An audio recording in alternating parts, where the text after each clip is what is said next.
കർത്താവിനെ സ്തുതിക്കുവിൻ.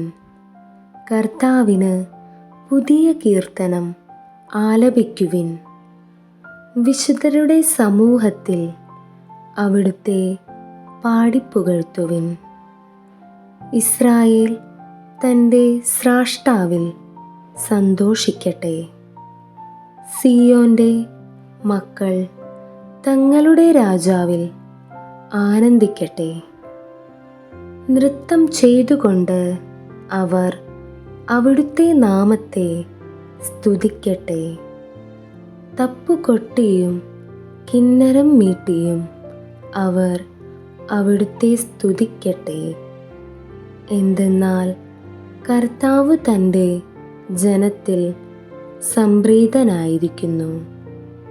എളിയവരെ അവിടുന്ന് വിജയമണിയിക്കുന്നു.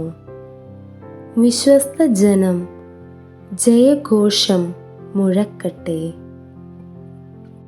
അവർ തങ്ങളുടെ കിടക്കകളിൽ ആനന്ദം കൊണ്ട് പാടട്ടെ. അവരുടെ ഖണ്ഡങ്ങളിൽ ദൈവത്തിൻ്റെ സ്തുതി ഉയരട്ടെ. അവർ ഇരുവായ് തലയുള്ള വാൾ കയ്യിലേന്തട്ടെ. രാജ്യങ്ങളോട് പ്രതികാരം ചെയ്യാനും ജനതകൾക്ക് ശിക്ഷ നൽകാനും തന്നെ.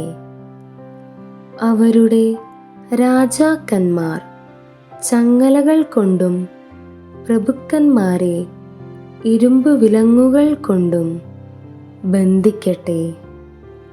എഴുതപ്പെട്ടിരിക്കുന്ന വിധി അവരുടെ മേൽ നടക്കട്ടെ. അവിടുത്തെ വിശ്വസ്തർക്ക് ഇത് മഹത്വമാണ്. കർത്താവിനെ സ്തുതിക്കുവിൻ.